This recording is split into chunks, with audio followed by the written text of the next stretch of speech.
Good evening, and welcome to Argonne's virtual OutLoud event. I'm Robin Wheeler-Grange, Argonne's head of state, local, and regional public affairs and outreach. And I'm really pleased to have you join us this evening. Let me first begin with a few housekeeping notes to help you get the most out of tonight's event. Your video and audio were automatically turned off when you joined the meeting. The public chat has also been disabled for the event. To ask questions throughout the event, please use the Q&A module by clicking the icon that looks like two talk bubbles. Moderators will answer as many questions as time allows. You can also use the Q&A module to seek technical assistance.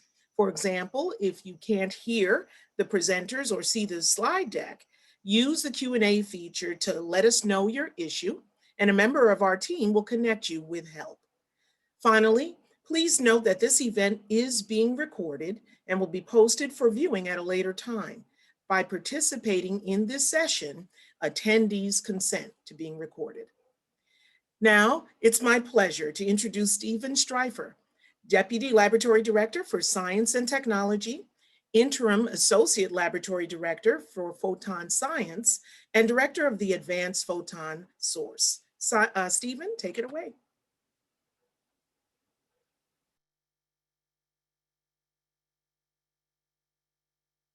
Oh, Stephen, you're actually muted. Oh, thanks for that. And hopefully everyone can hear me now. And welcome everyone on a very lovely evening here in Chicagoland. Welcome to our virtual Out Loud.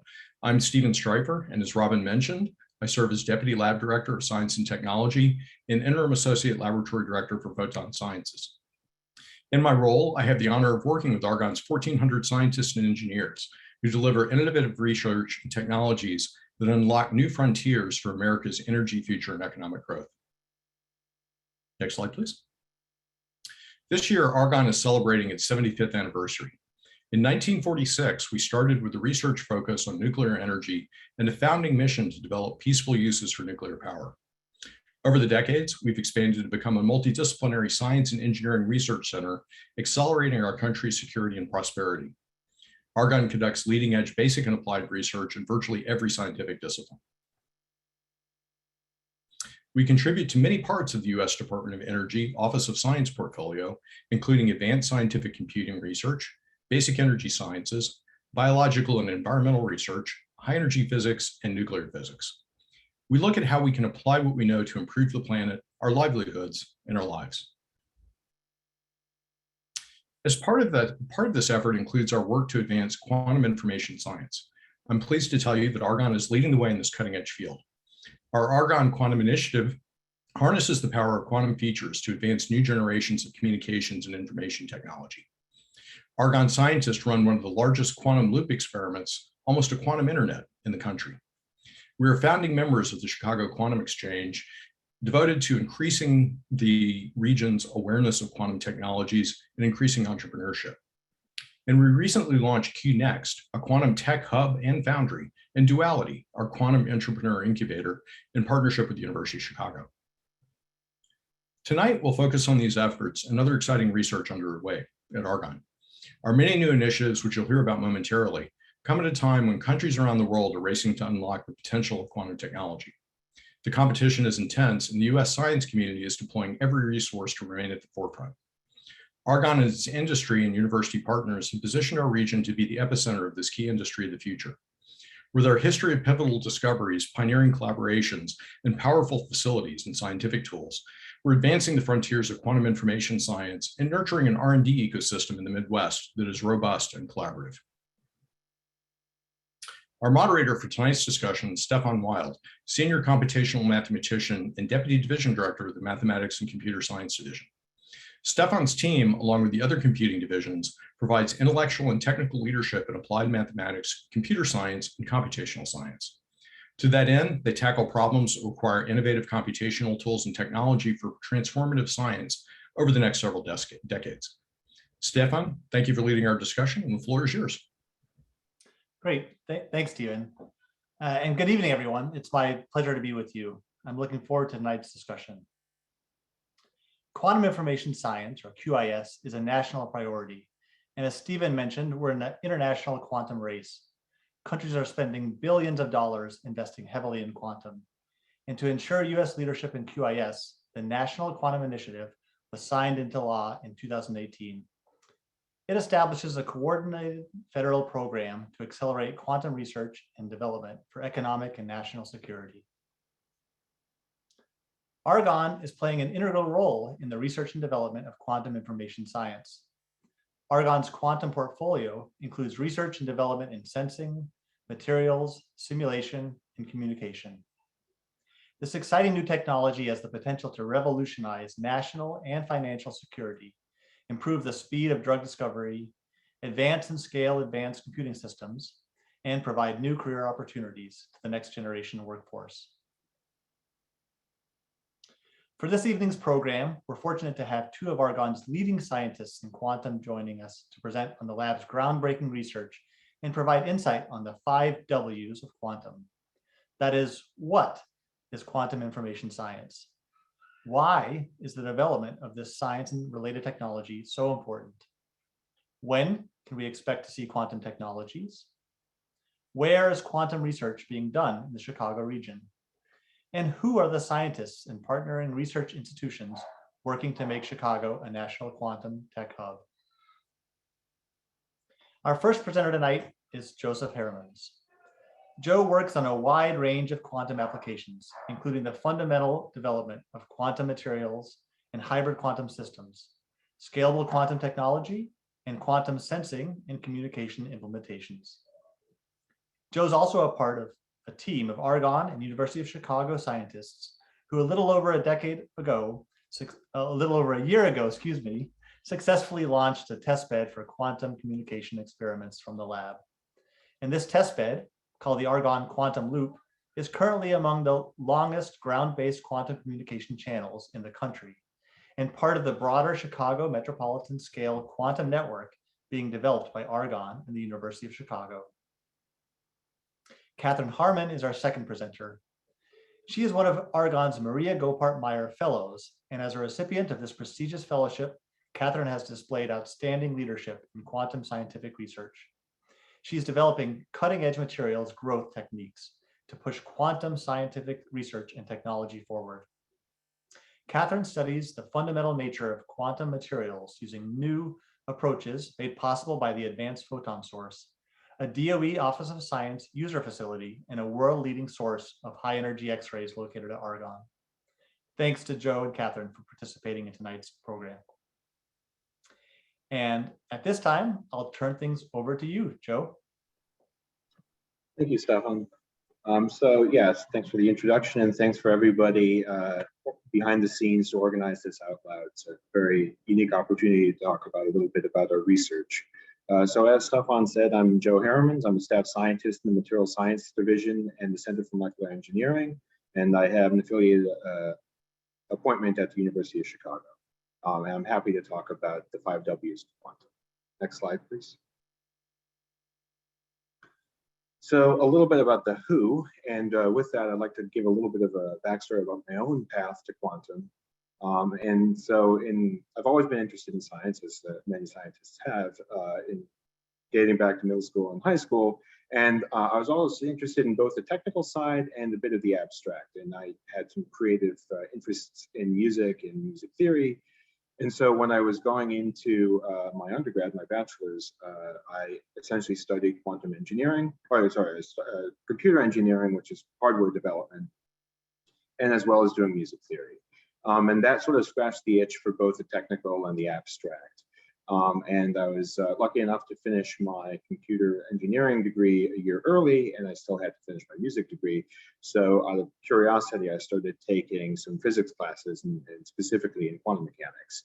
And so when it came time to think about what I wanted to do later in life and consider getting my PhD, I was very interested in quantum, and more specifically in sort of the abstraction of quantum and how it could revolutionize the information technology aspect. And so this was sort of my my launching point into quantum information science. I then pursued a PhD in electrical engineering at the University of Santa Barbara. I took a lot of material science classes, being very interested in sort of the material science behind these systems. And I worked in the physics group of David Ausschlamm, who's now at the University of Chicago and a senior scientist at Argonne.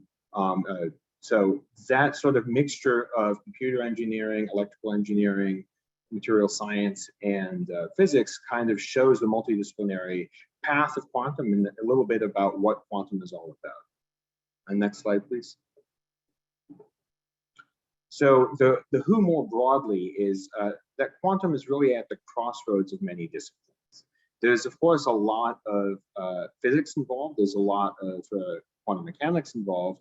And as I mentioned, my pathway was a bit more through the material science and the engineering aspects of things, and the computer engineering specifically.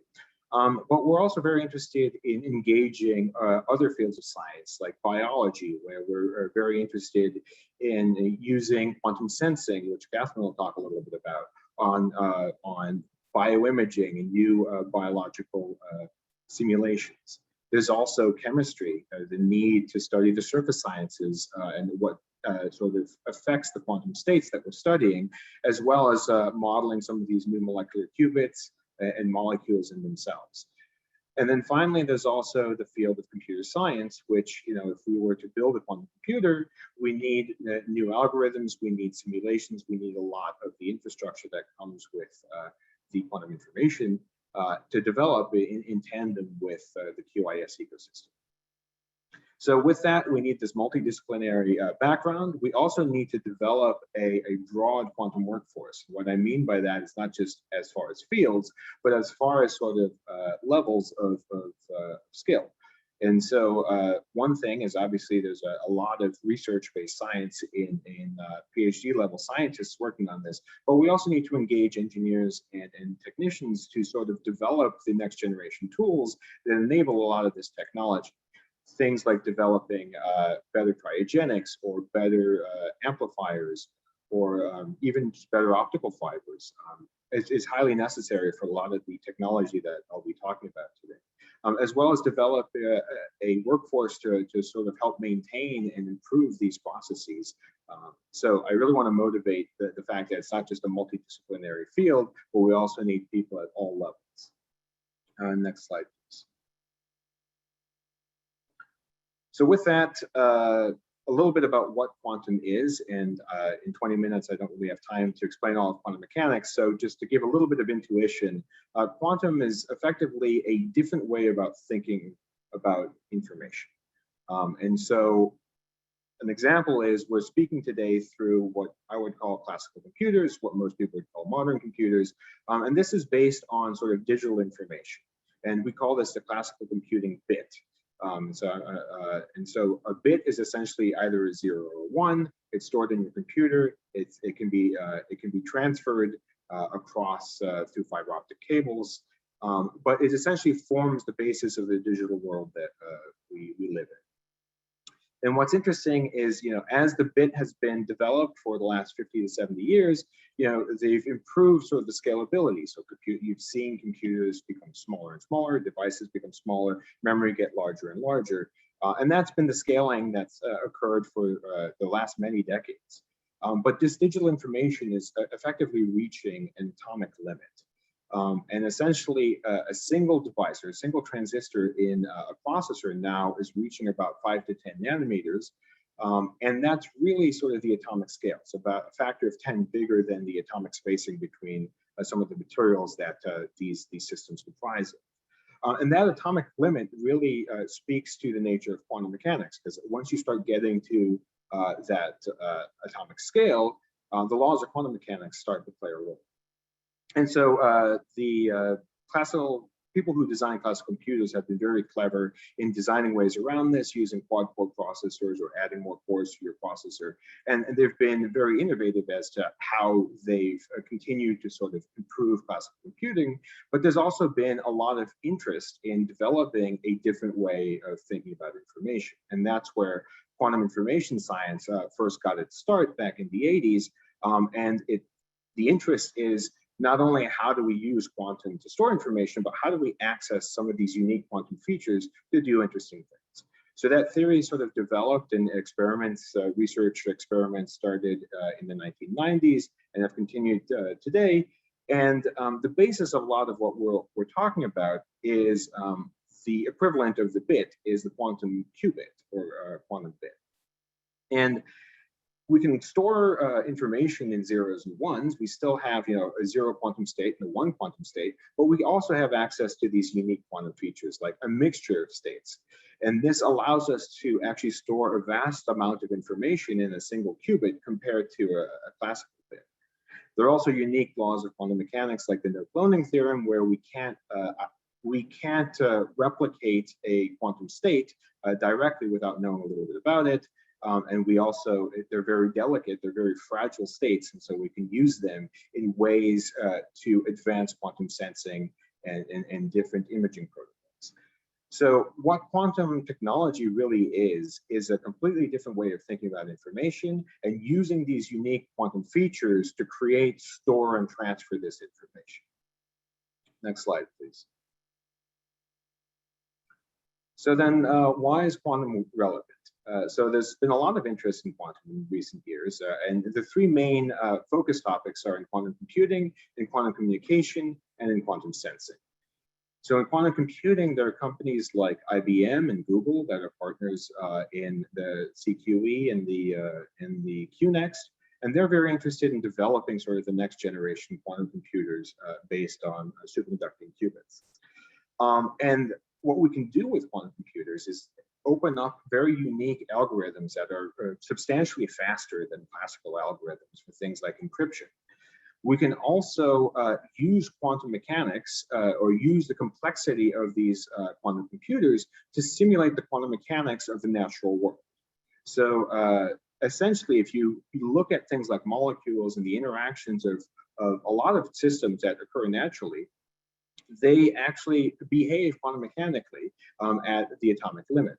And to be able to fully simulate these, you actually need a quantum computer. This was something that Richard Feynman first postulated in the 80s, where you essentially need a quantum computer to replicate the quantum mechanics of nature in its full extent.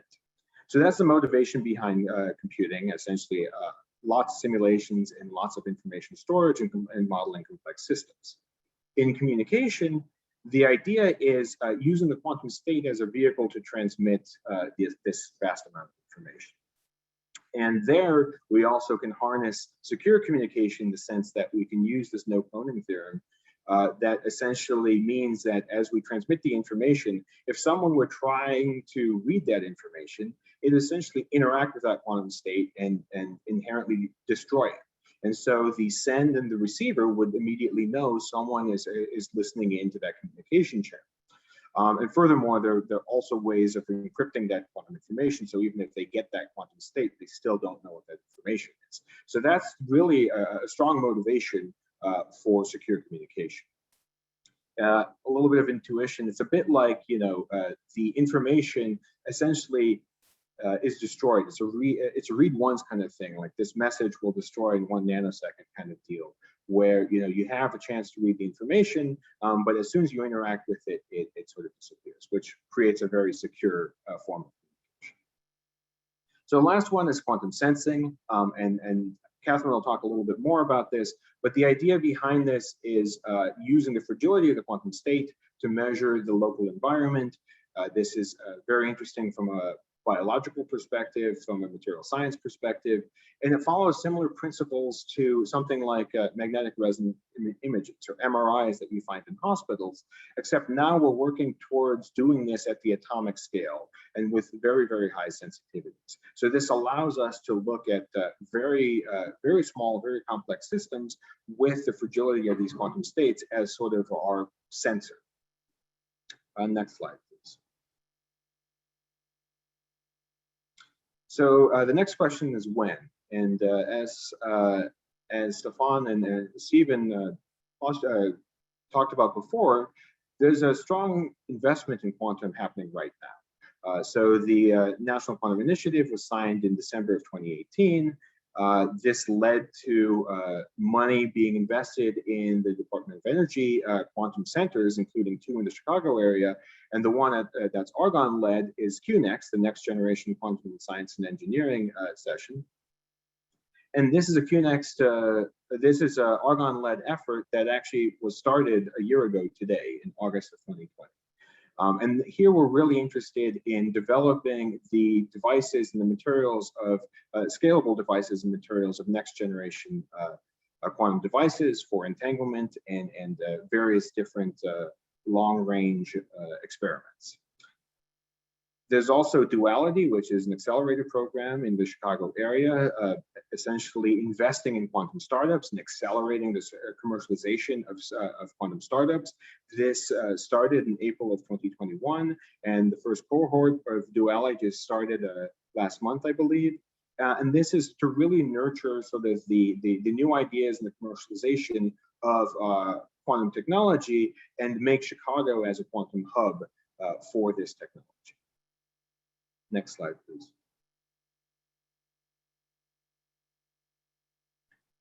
So the next question is where? Essentially, I wanted to talk a little bit about the quantum initiatives at Argonne. We already mentioned some like the Argonne Quantum Initiative or AQI, but here are 4 others that also involve scientists at Argonne. There's MICOM, the Midwest Integrated Center for Computational Materials. This is led by Julia Gali, a professor at the University of Chicago. And in this effort, they're really interested in simulating complex quantum systems and learning about next generation qubits and how do we actually design qubits from the ground up. They're also very interested in using sort of the computer facilities at Argonne, including the supercomputer and the new exascale system that's coming online soon, and really developing algorithms for that. And they're also already thinking about how to port some of these simulations onto quantum computers. So as I mentioned before, there's a strong need of using quantum computers to simulate quantum systems. And so this feedback is already starting to happen. The next program is the Quantum Materials Program at Argonne. This is near and dear to my heart. This is what the program that I was initially hired to help launch. And here we're looking at engineering solid-state quantum systems. So essentially we grow materials like diamond. Essentially we're using gems and individual defects within these gems to create a qubit system that's very good for quantum communication and quantum sensing protocols. And so we're also engineering hybrid systems where we're combining different quantum systems together, which poses a number of material science challenges of combining these systems. But it's a very interesting avenue to sort of launch next generation qubits. So QNext is the Argonne-led Quantum Center. It's run by David Oshlam at the University of Chicago in Argonne. And here we're specifically interested in scalable quantum technology. I'm a part of QNext is through the Quantum Foundry, where we're standing up essentially a new facility at Argonne to sort of vertically integrate all the processes in making scalable, high-yield quantum devices.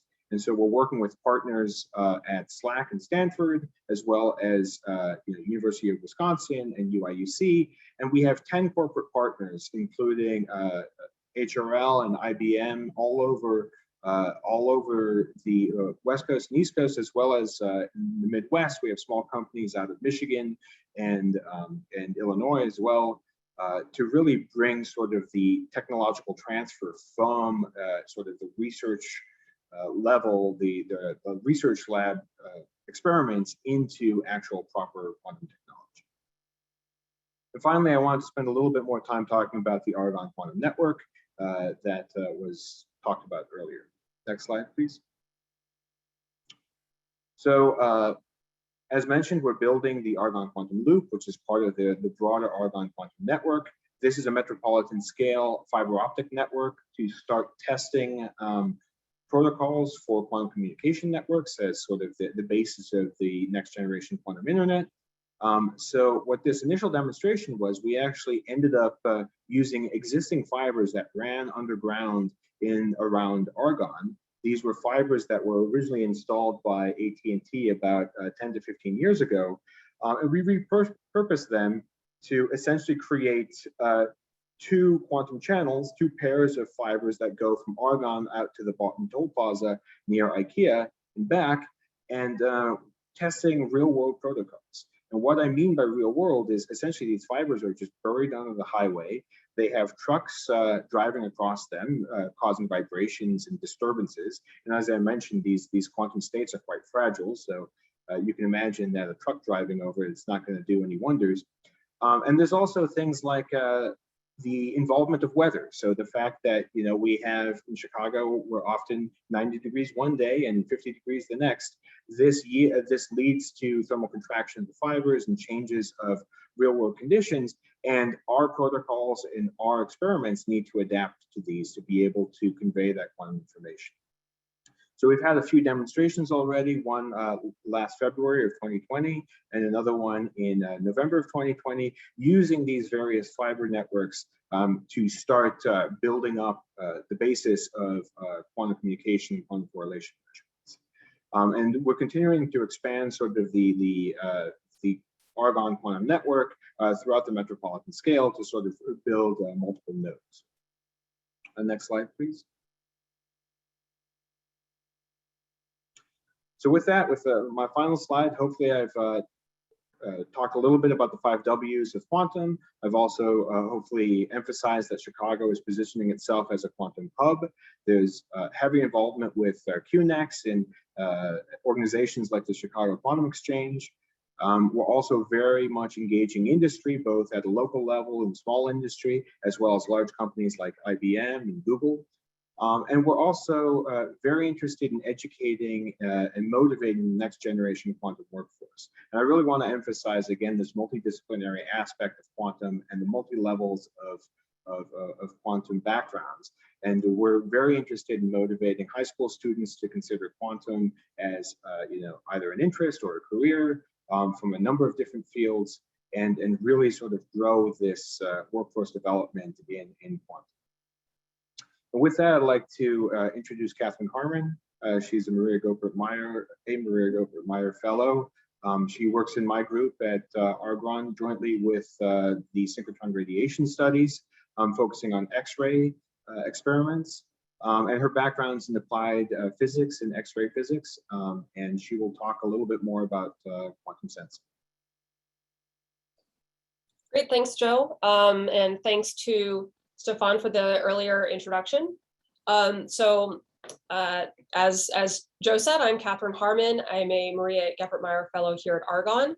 I'm very excited to be with you all this evening to go through the 5 Ws of quantum information science. And I'm going to talk about this from a slightly different perspective than what Joe just shared with you. Next slide, please. You know, Joe talked about his background, how he got into quantum science. My background is somewhat similar in that I come from a few different kind of multidisciplinary aspects of my background. I didn't set out in college to learn about quantum science and engineering. And I did take a few different paths, trying out a few different scientific disciplines before I got here. So I actually started college planning to study astrophysics. I grew up stargazing with my dad. I found stars and black holes fascinating, comets. I used to watch a lot of sci-fi. I used to watch a lot of History Channel talking about astrophysics. And I still do enjoy doing some astro-related things. I enjoy amateur astrophotography, for example. So on the slide, you can see a picture that I took of the 2017 total solar eclipse. But I was also interested in medicine in college. And when I was looking for different research opportunities, I found one doing biophysics research related to understanding the physics of cancer cells. So through exploring these different things, I ultimately decided to major in physics and follow a pre-med track at the same time. And then in grad school, in trying to figure out what I was interested in, I found that I was very interested in the real world applications of what I was working on. And so I decided to pursue my PhD in applied physics. And you could say that I did this in yet a third discipline, which is material science. And I basically worked in a material science lab using X-ray tools to study matter at the atomic level.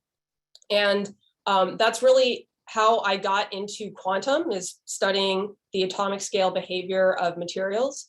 But I will say that quantum information science has applications to all of the different disciplines that I kind of, found my way through.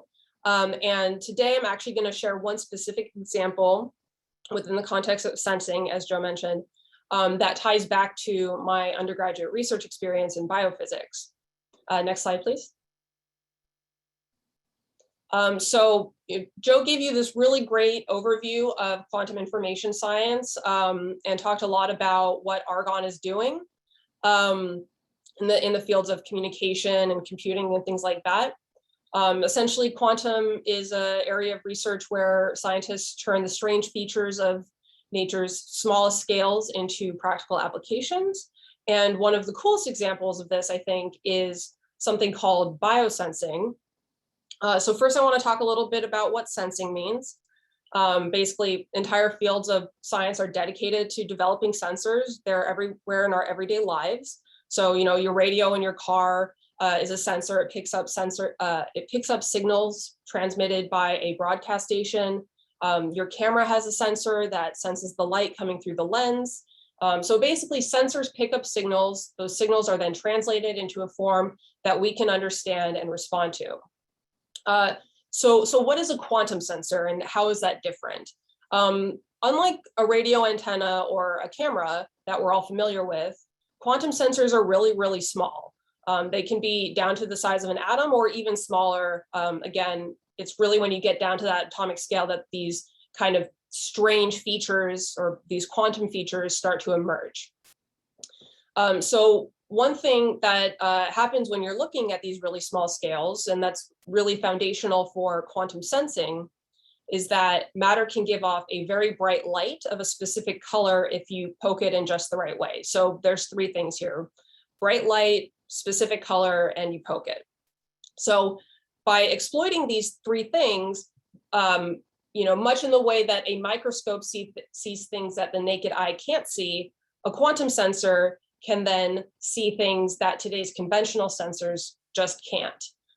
One example of this is that one day a quantum sensor might be able to detect individual cancer cells, and that would really be transformative for early cancer detection.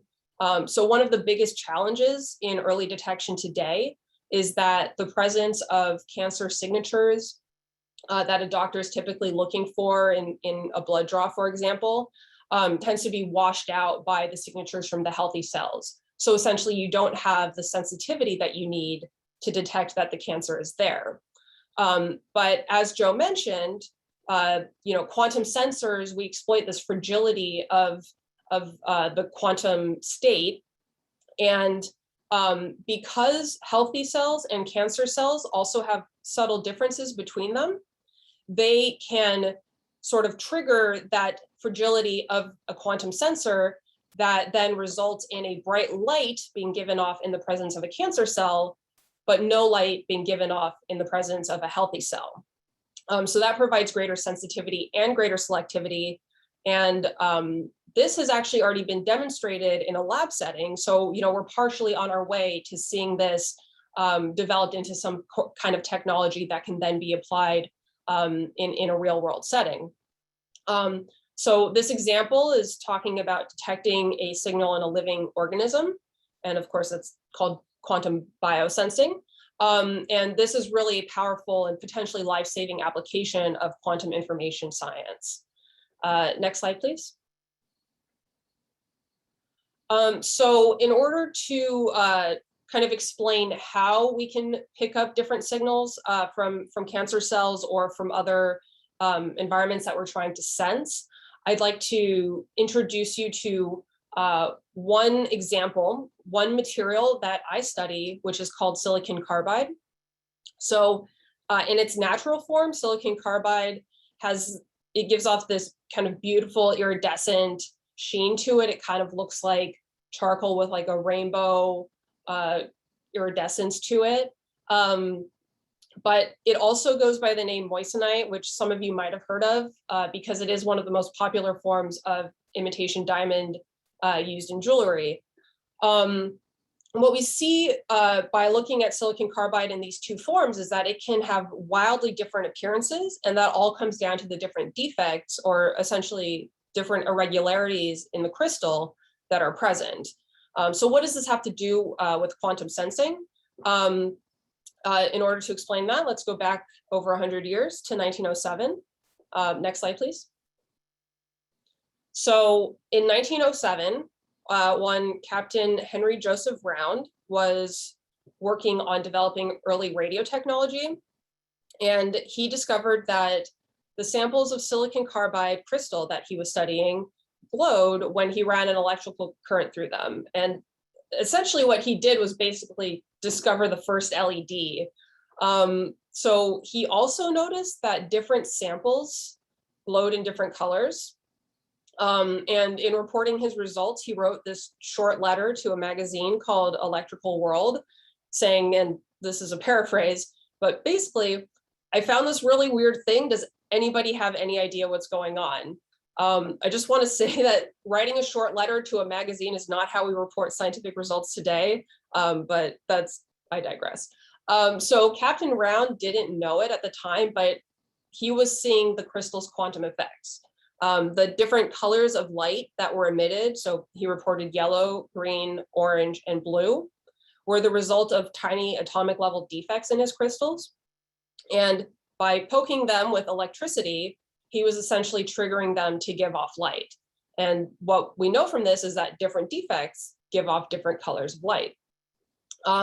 So while the defects in his silicon carbide crystals occurred naturally, today, a century later, we can control the placement and types of these defects in silicon carbide and in other materials too. And control is really the goal when we're talking about developing quantum sensors and other devices in quantum information science. So on this slide, you can actually see on the right-hand side an image of engineered silicon carbide quantum dots. These silicon carbide quantum dots give off different colors of light when the researchers send a current or electricity from the positive electrode to the negative electrode. So you can think of this like the plus end and the minus end of your battery. So basically they were able to replicate Captain Round's experiments from over 100 years ago, but in an engineered silicon carbide material. And so we can put a crystal with these engineered defects into some environment that we want to know something about, near human tissue, for example, and that environment, rather than someone in a lab, so in our example, this would be a cancer cell with its unique properties, will then poke the defects. And the color of light that is given off will tell us something about the environment or the tissue cells. Next slide, please. So Henry Round's discovery was 100 years ago. You could say that this was the first glimmer of this phenomenon that today, a century later, we can use to look for otherwise imperceptible signals. You could argue that quantum science really started a century ago, but it's really coming into its own today. And we're going to see the full force of this in the years and decades to come. Now, it's hard to predict exactly when this would happen, but it's really accelerating every day. You know, Joe talked a lot about all the investment that's coming into quantum science. So now's really the time to get in on this. Again, going back to our friend silicon carbide, this material in particular has been called a material of the future. And I've talked about it in the context of quantum biosensing, but it has really unique properties that give us a lot of different kinds of defects to work with. And because of that, we can use it in many different applications, not just biosensing. So a few unique things about silicon carbide. It can withstand harsh environments. So you can think of these like ultra cold temperatures or ultra hot temperatures or high radiation fields that you get in outer space. This is different for silicon carbide as compared to something like silicon-based electronics. So you can think about, you know, especially here in Chicago, Some of you might have experienced that your cell phone battery suddenly dies, or your cell phone starts to freeze up when you're trying to use it outside in the cold winter.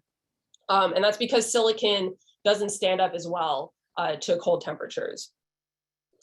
Silicon carbide is highly responsive.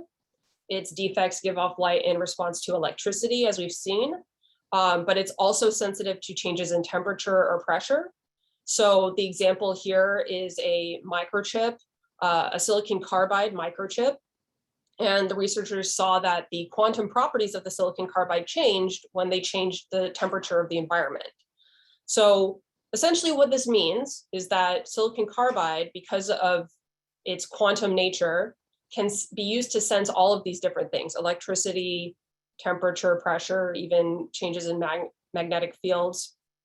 But there's still more we need to understand about how the defects work in silicon carbide to bring this material from the lab to robust devices and products. Next slide, please. So again, as Joe mentioned, there's a lot happening here at Argonne on quantum sensor research. And here at Argonne, we have this giant tool for examining potential quantum sensor materials like silicon carbide, and it's called the Advanced Photon Source. You can think of this like a huge microscope. One cool factoid that I recently learned about this is that Wrigley Stadium can actually fit inside its ring. And kind of a general rule of thumb here is that the smaller the thing you're studying, the bigger the microscope you need to examine it. So the Advanced Photon Source, or the APS, uses an incredibly bright beam of X-rays, much brighter than anything that you're familiar with from your dentist's office, for example, to probe atomic scale structures, including the quantum defects in crystals.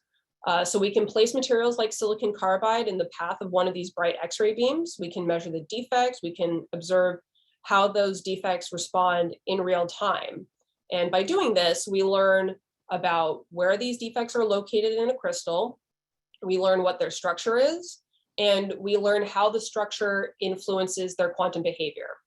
And with that knowledge, we can then control the defects in a very precise way, in a way that's needed to customize them as quantum sensors. So this is really incredible science, and there really aren't many instruments around the world like the Advanced Photon Source where we can do this kind of work. Next slide, please.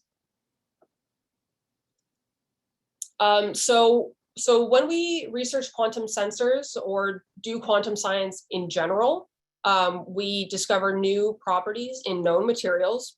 Again, silicon carbide was being studied over 100 years ago, but Henry Round didn't understand the quantum nature of the material. There's also a lot of work at Argonne going into inventing new materials that might have quantum properties. And we can apply either the known existing materials or these newly invented materials to new applications. And I really want to emphasize here, again, the multidisciplinary nature of quantum. There are applications of quantum materials that we haven't even dreamed up yet. And it really takes people from all different backgrounds with different experiences to come in and say, I know quantum would be useful in this thing, this new area, we should try it. At the beginning of the classical computing era, we interacted with these giant computers, machines that filled rooms, and we used punch cards to control them. At the time, who could have imagined that those giant computers would turn into the smartphones that we carry in our pockets? We're at the beginning of the quantum revolution today, and I would encourage students of science, anyone who's interested, middle school, high school, or even music theory, to consider getting into quantum information science. Now is really the time. Again, there's a lot of investment going into this. We're in the information age now, but really the quantum information age is close on its heels. So I hope that our takes on the 5 W's of quantum have given you food for thought and inspired you to explore this field. Next slide. So yeah, I want to say thank you to everyone in the audience for your time this evening, for coming in and hearing what we're doing at Argonne National Lab. And at this time, I'll turn it back to you, Stefan. Great, thanks, Catherine and Joe, for your presentations. So far, we already see in the chat, in the Q&A, that there's a ton of questions, and we're going to try to address as many as we can. So we'll use the next few minutes for Q&A. And remember, if you want to ask a question, you need to click on the icon that looks like 2 talk bubbles and then type in your question there. We'll try to address as many questions as time allows. So let's go to our first question from the audience. And I think this is an excellent one, maybe for both of you, Catherine and Joe, that you can speak to. So a question from Amit Bashial. When you took quantum mechanics in your undergraduate, what particular aspect of quantum mechanics made you realize that this would be the future of information technology? Or when did you realize that? Joe, do you want to start? Yeah, I guess I could start with that. I mean, my draw to quantum mechanics was more in the abstraction of this is something that exists that you can't really see in daily life. And so that really drew me to it. And then, once you start digging into quantum mechanics and you start reading papers from the early 80s where, a lot of brilliant scientists like Richard Feynman and his teams and his students, they were the ones who really sort of developed quantum mechanics as a means of information. And then historically, experiments started coming online in the mid 90s, and by the time I was sort of pursuing my PhD in the late 2000s, things had already developed. I mean, it was still very much a young field, but things had started to develop, and that's what really drew me to it. So it's not that any specific thing about quantum mechanics immediately told me that this is the future of quantum information or of information technology. It's just kind of evolved from things naturally over the last 30, 40 years. Yeah, I would kind of reiterate that a little bit. When you're taking quantum mechanics in undergrad, it's very textbook. It's learn how to solve the hydrogen atom. It's wave functions, and it doesn't necessarily translate to real world usefulness, I would say, at least depending on who's teaching it, I would say. And so it can be difficult to appreciate until you really start to dive into different areas of research, which is, again, kind of how I got there. I was doing biophysics research in undergrad, and then I got into the X-ray world, and I kind of saw all the different areas where this kind of strength of the X-ray tool, this ability to see atomic scale structures, I could see all the different areas where that might have an effect or might revolutionize the science.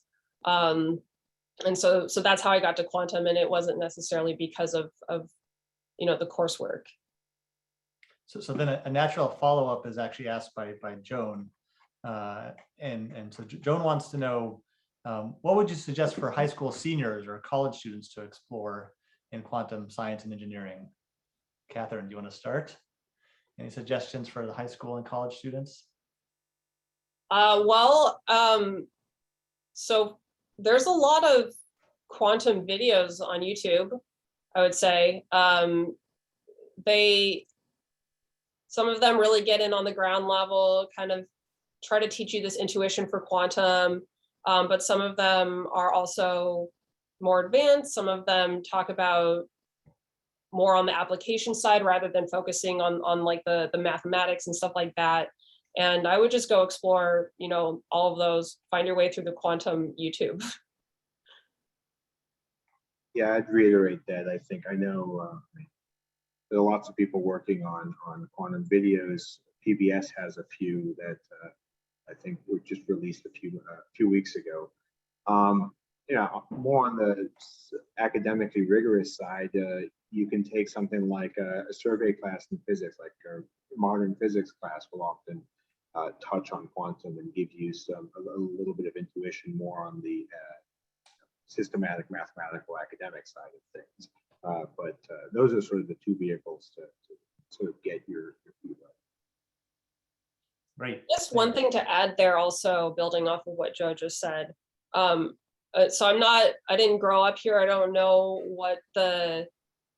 what courses are available to high school students, like at community colleges, but I know in a lot of places you can kind of just take one class at a community college. So you could try to find something like a modern physics course. That would be really excellent. Great. And we had a couple of questions that came up thinking about the synergy between artificial intelligence, between AI and quantum computing.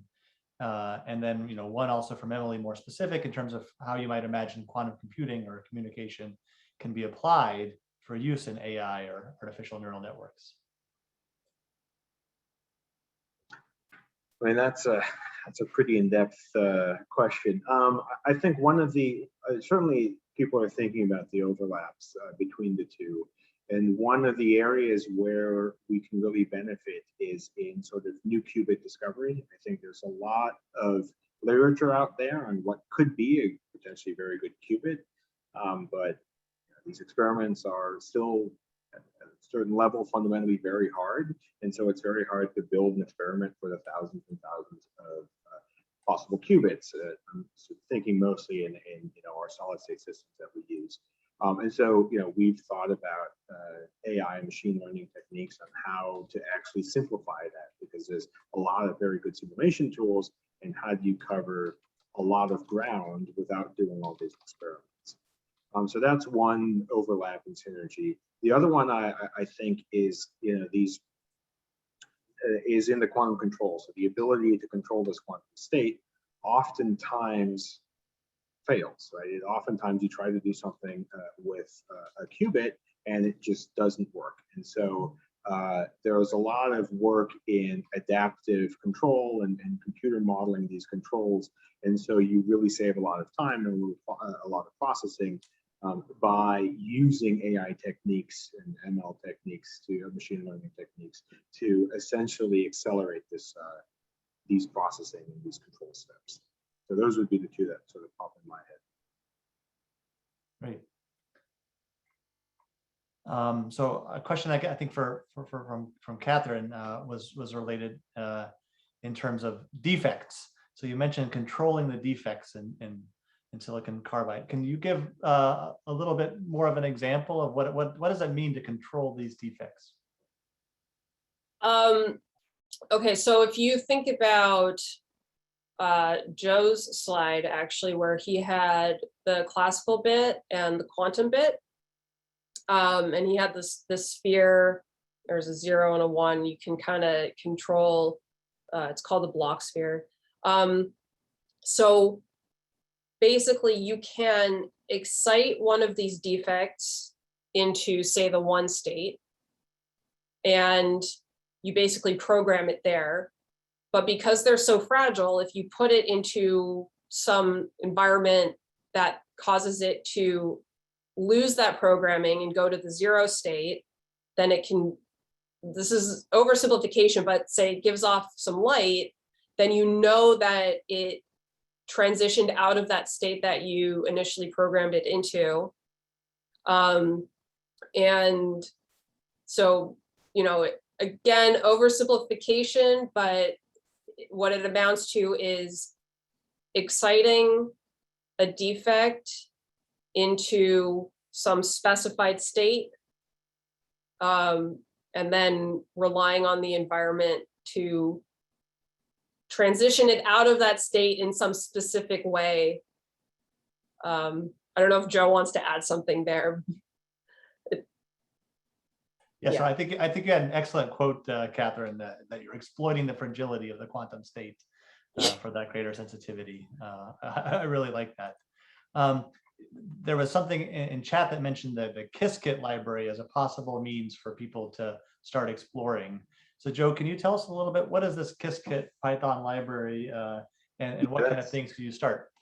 Yeah, that's a very good suggestion. So Qiskit is a code set that is developed by IBM. So they're looking at full stack quantum computing. So they're working on the hardware based on superconducting qubits, but they're also working on the software. They make this software open access and public for people who want to play around with what it would be like to program a quantum algorithm.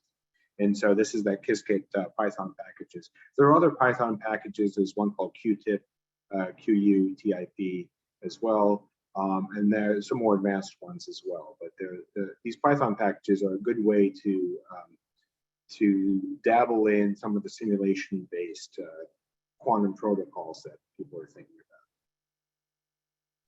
about. Great, thanks, Joe.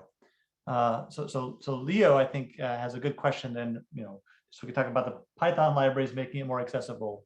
So a question for both of you, can you describe maybe a possible future of how quantum science would be accessible and relevant to a wide audience, just like HP, Apple, Microsoft made personal computers accessible to the masses? When can someone expect a personal quantum device? That's a loaded question. The answer is I'm not sure. I'm not sure that quantum computers are ever going to replace personal computers. I think personal computers could be a terminal to a quantum computer, much like in the cloud, a quantum computer could live in the cloud and you could request time and do mathematical operations on a quantum computer. There are technical challenges to having a quantum computer in your house because there are cryogenics involved. You'll need to refill your cryogenics and stuff like that. So unless something fundamentally new comes around where we can get room temperature efficient quantum computers, I think they're better suited to essentially treating them as supercomputer or cloud computers where you just request time. And the extension of that is, of course, if we discover new materials that we can control the defects in at room temperature, then maybe that will become a more viable option. Great. So there's a sort of related question from John Gavigan that mentions Moore's law. So there's this sort of law postulated about effectively it gets applied to computing and classical computing and the rate at which classical computing power can increase over time.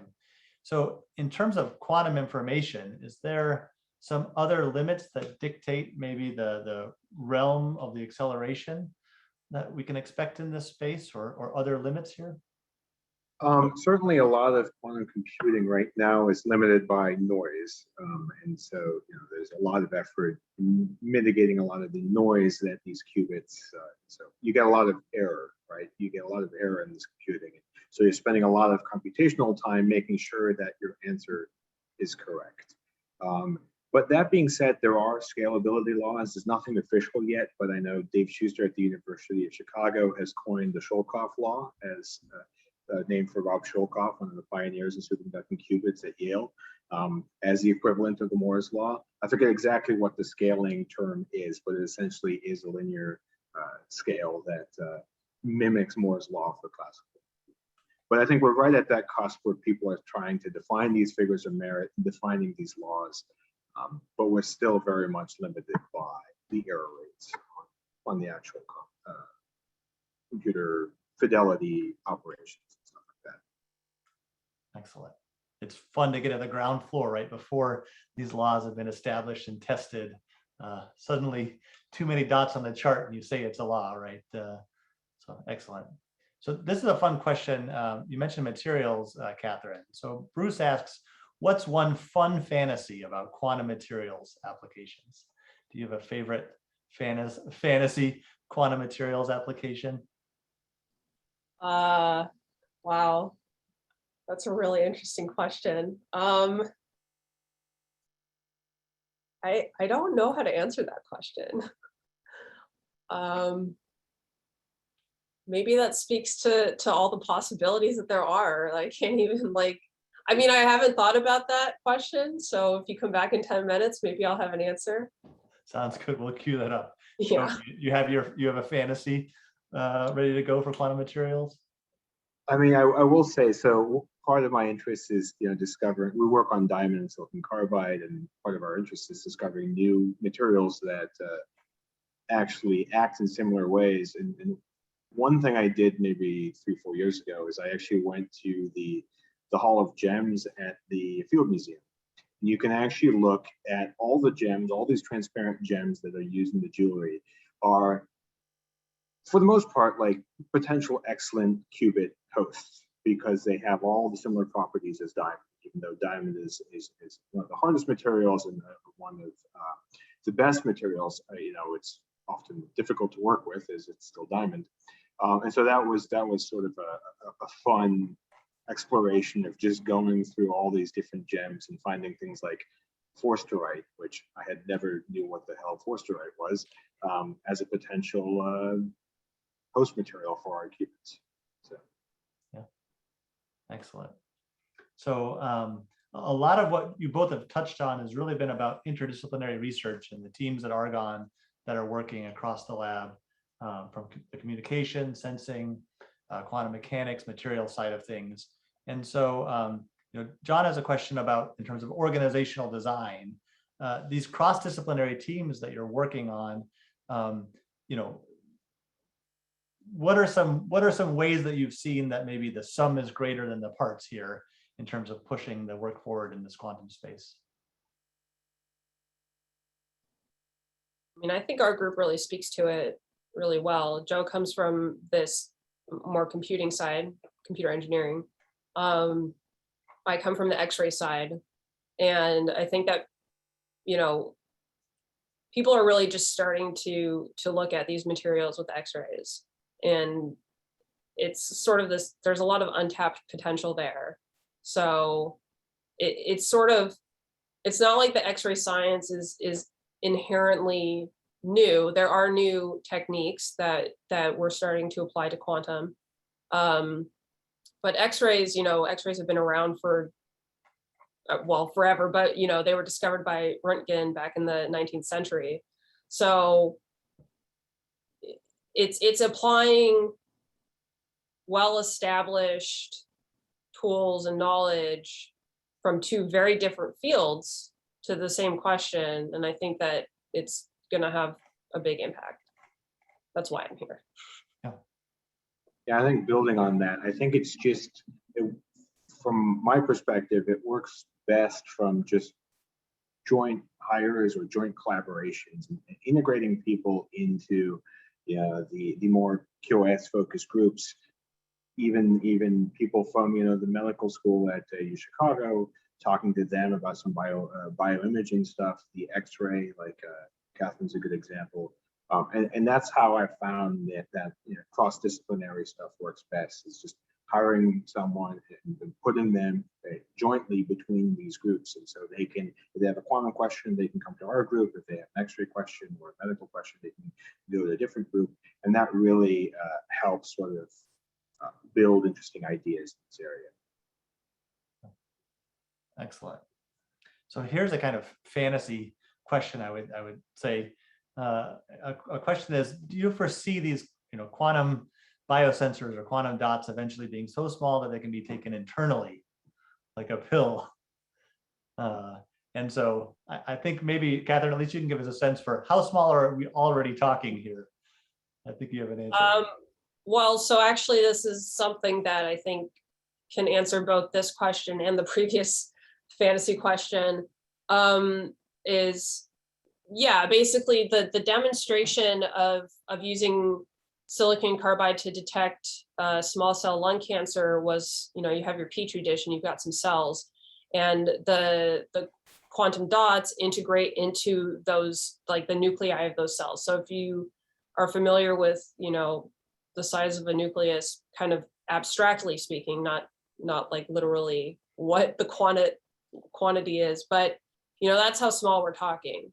And absolutely, the kind of dream goal would be that you could use these materials for drug delivery in a very targeted way. So again, a challenge with cancer treatment is that the treatments tend to be systemic, system-wide, and it can cause a lot of adverse reactions. But if you can use some material that has your drug in it, and that kind of casing material has some quantum property that only responds to, you program it, it only responds to the local environment that you're looking for, say around a cancer cell. It's not going to respond to healthy cells. It sees a cancer cell, it says, oh, time to open up, release the payload there. So that would be a dream. There's other avenues that people are pursuing for targeted drug delivery outside of quantum, but that would really be, a very precise, ideal kind of application of this. Right. And I think Catherine, Rachel has a follow-up question here that you alluded to a little bit, but specifically Rachel asks, what in the cancer cells triggers the silicon carbide to light up? So cancer cells, and this, not my area of expertise, because that was like way back in undergrad, but they interact differently with their local environment. They move differently. I don't know exactly the mechanism behind that, but they move differently through like the bodily fluids and whatnot. And if there's anybody like cancer biologists here, please don't get mad at me.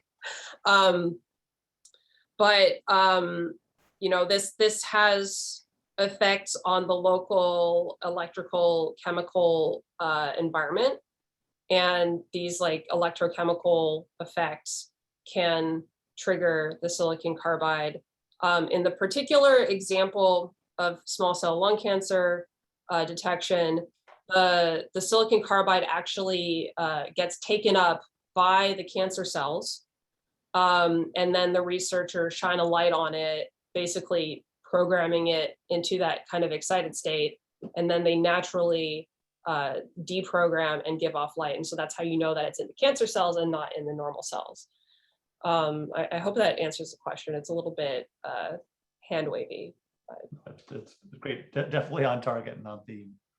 So we have a question here, more historical one. Who created the quantum qubit, or what kind of time scale are we talking about? I think we went back 100 years, and we mentioned Feynman's postulations 40 years ago. So Joe, who or when was the quantum qubit invented? Well, I think from a conceptual, it was like the late 70s and early 80s with Richard Feynman and others in Caltech and California. I think the term qubit was actually termed on a whim or as a joke, I think in the mid 90s, in 1995 or something like that, as a quantum bit. And it's kind of stuck. So I know people who are not particularly enthused about the word qubit because it's a bit of a funny word. Yeah, that's the historical context. Great, thanks. So we have a question back to defects from Bob. What are these defects?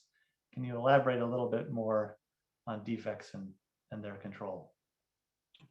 Yeah, so essentially these defects are crystallographic distortions or something in the material that shouldn't be there. So like in the case of diamond, you're talking about crystalline carbon, and a common defect is called the nitrogen vacancy. So it's essentially you remove 2 carbon atoms and you put 1 nitrogen where one of the carbons was, and you leave a vacancy where a carbon should be, and that becomes the NV center. It's a bit similar to how like semiconducting science does doping. So you hear about like doping different crystals, but it's at a density that's far less. So when we talk about defects, we're pretty much interfacing with one defect in a very, very large area. So like a micron, which is large by quantum standards. And so it's a very isolated, low density of these crystallographic defects that we're looking at. And each defect is different.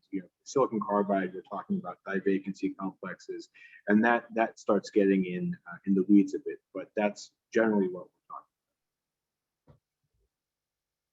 talking about.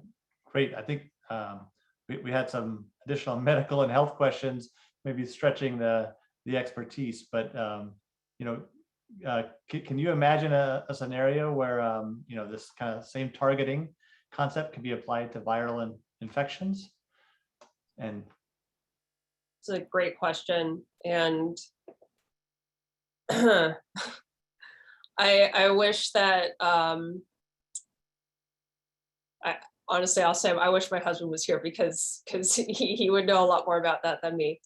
But yeah, I mean, I think that if you can program some sensor to the specific thing that you're trying to target, whether that's a cancer cell or whether that's a virus with some unique structure on its surface, then absolutely, I think you can apply it in many different scenarios. Great. So we're down to just a time for another question, maybe or two. So Lewan asks, are all quantum applications requiring low temperatures, the kind of temperatures you mentioned? Joe? Yeah, so the short answer is no, actually. There are some room temperature defect based. So the NV center that I just talked about actually operates at room temperature and actually persists up to a few 100 degrees Celsius. And for something like quantum sensing that we've been talking about, that's one of the better systems to use, because if we're going to be looking at cells and various things, we don't want to bring the cell down to cryogenic temperatures, especially if you're talking about living cells. And so, yeah, there are quantum systems that exist at room temperature. A lot of the quantum computing stuff and the quantum communication, because of various physics and the need to isolate from a lot of the noise, they end up being in cryogenic temperatures, but it really depends on the application and the system, what you're using. Great, thanks for that. So looks like we're just about out of time. I know there's a number of questions that remain, and so certainly this is just only the start, like Catherine said in her slides. And so with that, I will turn the program back over to Robin for some concluding remarks. Robin.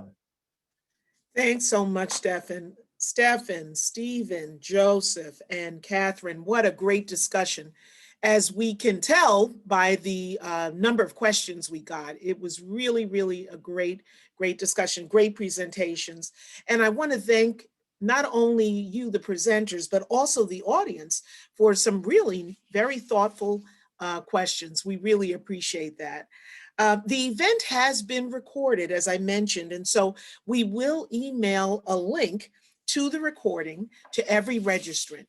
You can feel free to share that link with friends and family, because the recording is actually going to be placed on our YouTube channel, so it'll be available widely. We just want to thank you all so much for listening. Our next Out Loud is going to be Thursday, October 28th, so mark your calendars. And with that, we hope that you enjoyed your virtual visit with Argonne, and we hope you'll come back again. Have a great night.